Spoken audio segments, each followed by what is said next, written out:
Hello मुलांनो, आज आपण मराठी व्याकरणातील केवल प्रयोगी अव्यय हे पाहणार आहोत.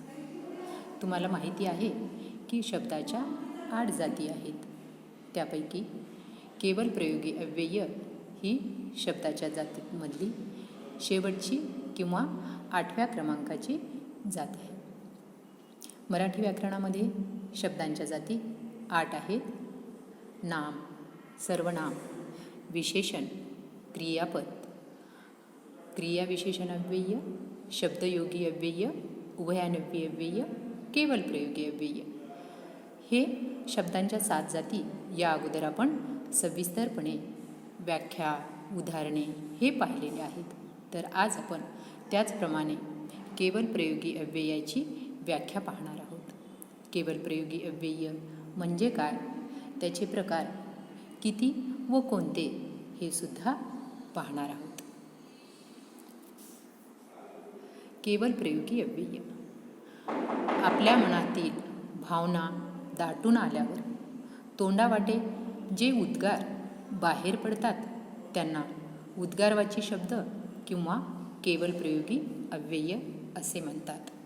आता पहा, आपल्या मनामध्ये ज्या भावना असतात आणि अचानक एखादी घटना घडली तर आपल्या तोंडावाटे त्या बाहेर पडतात किंवा ते उद्गार आपले बाहेर पडतात. त्यांनाच आपण उद्गारवाची शब्द किंवा केवल प्रयोगी अव्यय असे म्हणतो. यामुळे काय होतं तर भाषेची शोभा वाढते. ते केवळ भावनेचेच उद्गार असतात आणि बरोबर आपोआप एखादी घटना घडली की ते आपल्या तोंडातून बाहेर पडतात. केवल प्रयोगी अव्यय कोणता भाव व्यक्त करतात यावरून त्याचे प्रकार पडतात आणि ते प्रकार आपण पाहणार आहोत. आपल्या तोंडावाटे कसे उद्गार बाहेर पडतात त्यावरूनच त्याचे प्रकार पडतात.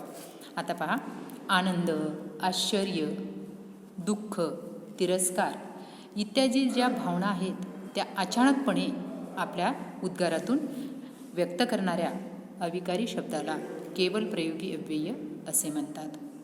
याची उदाहरणंच पाहायची झाली तर वा वा, शाबास, वा, ओहो, अबब, अगबाई, अरे बापरे, अरे रे, हाय हाय, ईश अशा प्रकारे ही केवल प्रयोगी अव्ययाची उदाहरणे आहेत. आणि हे पहा, हे शब्द सामान्यपणे वाक्याच्या सुरुवातीला येतात व त्याच्यापुढे उद्गार चिन्ह द्यायचे असते.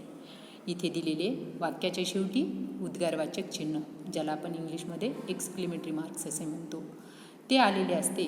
आणि केवल प्रयोगी अव्ययाचे 11 उपप्रकार आपल्याला पाहायचे आहेत. आता केवल प्रयोगी अव्ययाची जी काही वैशिष्ट्ये आहेत ती आपण समजून घेणार आहोत.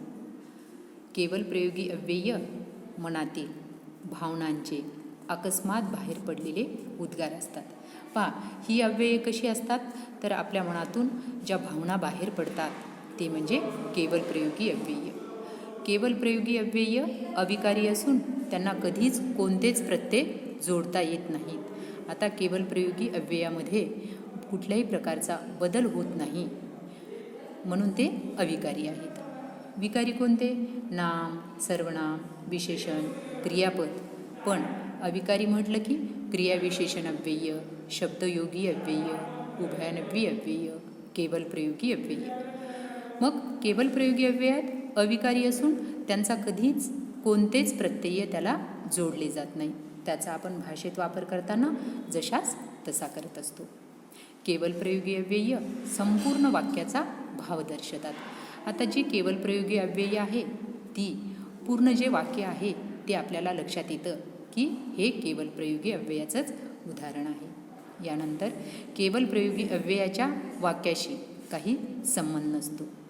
शक्यतो अशा वाक्याची कर्ता, कर्म, क्रियापद अशी रचनाच नसते. याच्यामध्ये प्रत्येकच कर्ता यावा, कर्म यावं, क्रियापद यावं असं काहीच नाही. फक्त भावनेला, उद्गाराला महत्त्व दिलं असतं. आणि हे उद्गार शब्द हे खरे पाहता भावनेचे स्फोट असतात. अशा प्रकारे आज आपल्याला केवल प्रयोगी अव्ययाची उदाहरणं पाहायची आहेत.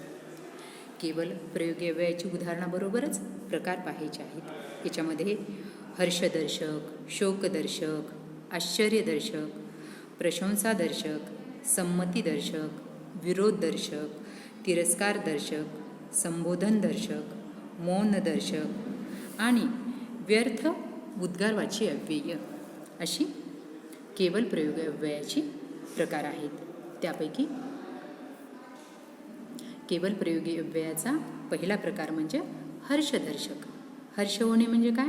आनंद होणे. जेव्हा आपल्याला एखाद्या गोष्टीचा आनंद होतो आणि आपण तो आनंद आपल्या शब्दामध्ये व्यक्त करतो, तर त्याची उदाहरणे काय आहेत?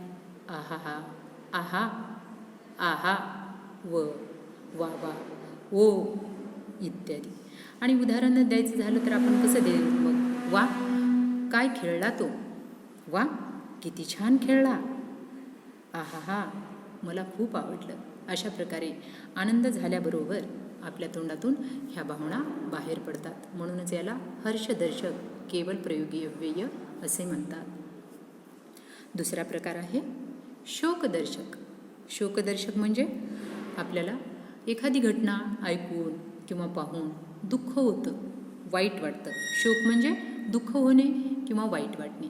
आणि हे झाल्याबरोबर एकदम आपल्या तोंडामधनं हाय हाय, शिवशिव, देवारे, रामा रामा, अगाई, आई ग असे शब्द बाहेर पडतात. याला शोकदर्शक केवळ प्रयोगी अव्यय असे म्हणतात. आता उदाहरणात पहा.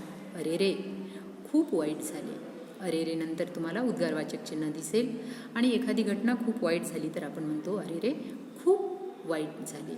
हाय हाय, मोठा विषप्रयोग आहे हा.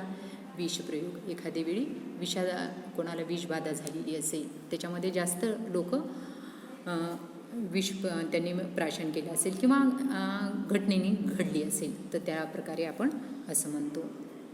देवारे, एखाद्या वेळी आपण पडलो तर आपल्या मनातून लगेच उद्गार बाहेर पडतात, देवारे. परत थोडंसं काही लागलं की आई ग, जास्त लागलं की बापरे. अशा प्रकारे आपल्या तोंडातून शब्द बाहेर पडतात. त्याला शोकदर्शक केवळ प्रयोगी अव्यय असे म्हणतात. आश्चर्यदर्शक अव्यय. आश्चर्य म्हणजे काय? नवल होणे. एखादी गोष्ट आपल्यासमोर अनपेक्षितपणे घडली किंवा अनपेक्षितपणे आपल्याला कळली की हां, अबब, बापरे, ओ, अरेच्चा, ओ हो इत्यादी. आणि याची उदाहरणच द्यायची झाली तर आपण असं देऊ शकतो की बापरे, किती मोठा अपघात झाला हा.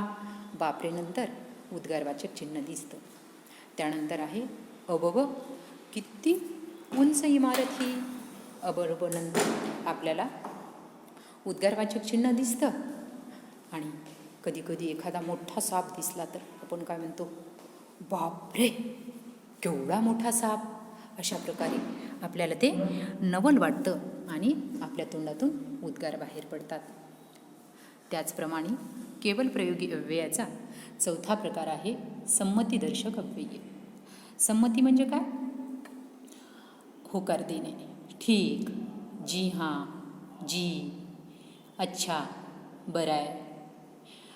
तर पहा, याची उदाहरणं काय दिली आहे? बरं आहे, येतो मी आता. दोन व्यक्ती भेटलेल्या असतील आणि त्यांना त्यांच्या कामाला किंवा घरी जायचं असेल तर एकमेकांना आपण निरोप देतो, बरं आहे, येतो मी, अच्छा असं म्हणाल असतो किंवा ठीक आहे, आपण भेटू. अशा प्रकारे संमतीदर्शक अव्ययाची ही उदाहरणे आहेत. यानंतरचा प्रकार म्हणजे प्रशंसादर्शक अव्यय.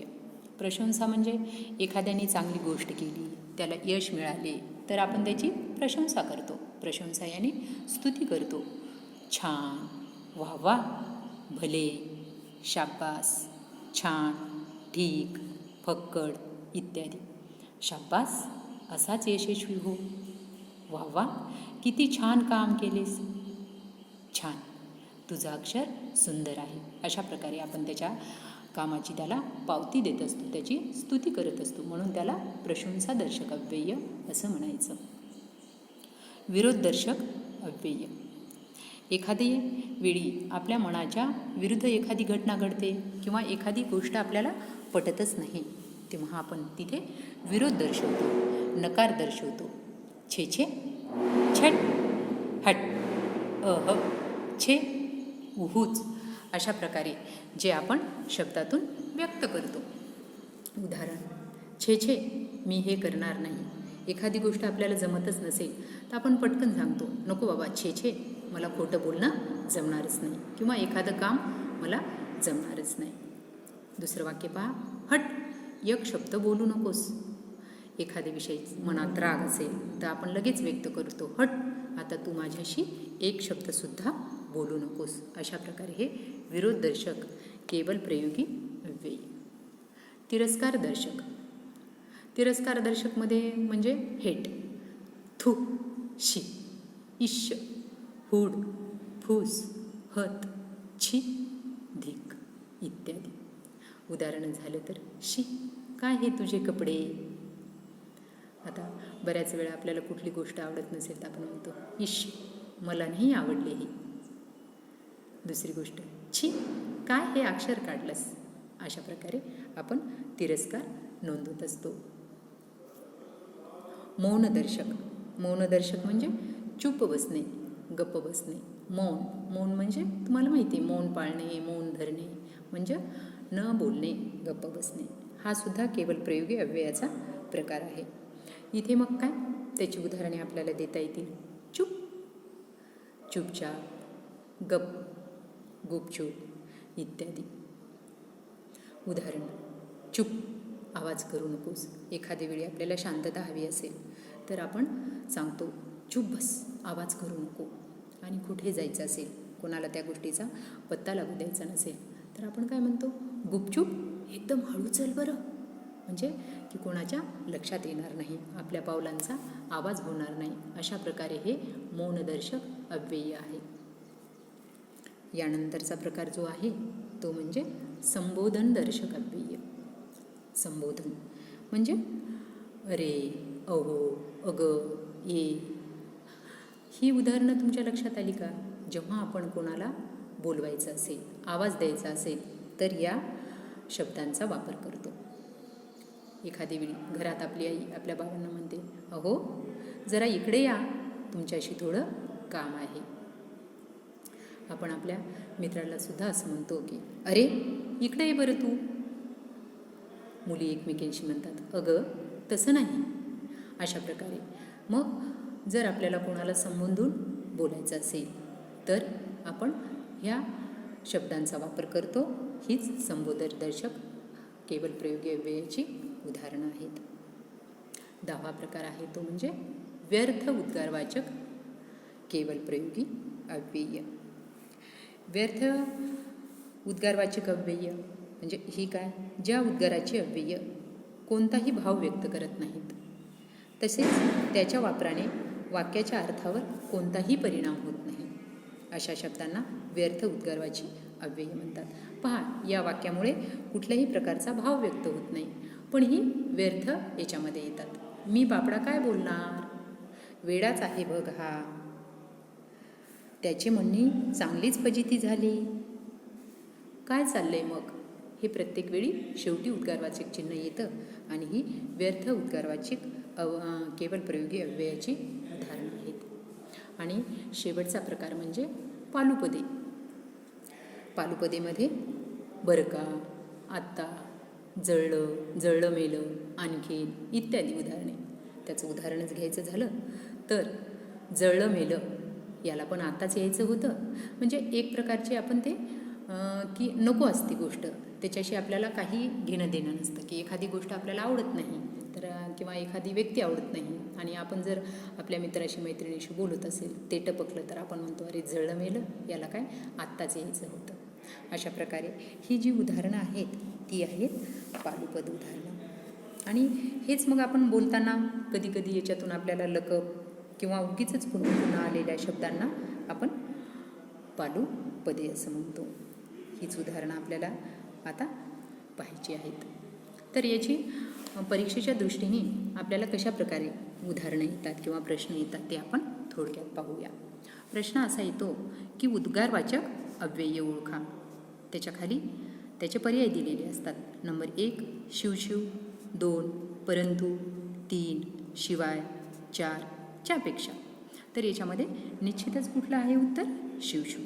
दुसऱ्या प्रकारचा प्रश्न, पुढीलपैकी कोणत्या वाक्यात शोकदर्शक केवळ प्रयोगी अव्यय योजिले आहे? शोकदर्शक अव्यय कोणत्या याच्यात वर केले?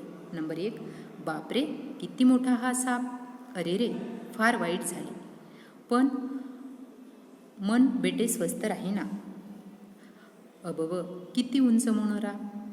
हां, याच्यामध्ये निश्चितच दुसऱ्या क्रमांकाचं उत्तर आहे शोक दाखवला आहे. अरे रे फार वाईट झाले हो. तिसऱ्या प्रकारचा प्रश्न पहा, पुढील वाक्यात योग्य केवळ प्रयोगी अव्यय लिहा. डॅश किती उंच मनोरा हा.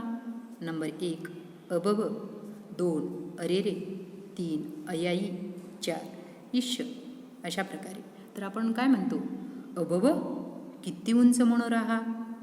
अशा प्रकारे मुलांनो, आज आपण केवळ प्रयोगी अव्यय, त्याची व्याख्या, त्याची उपप्रकार आणि त्याची उदाहरणं आणि त्यावरती कशा प्रकारे प्रश्न येतात हे आपण पाहिलेलं आहे.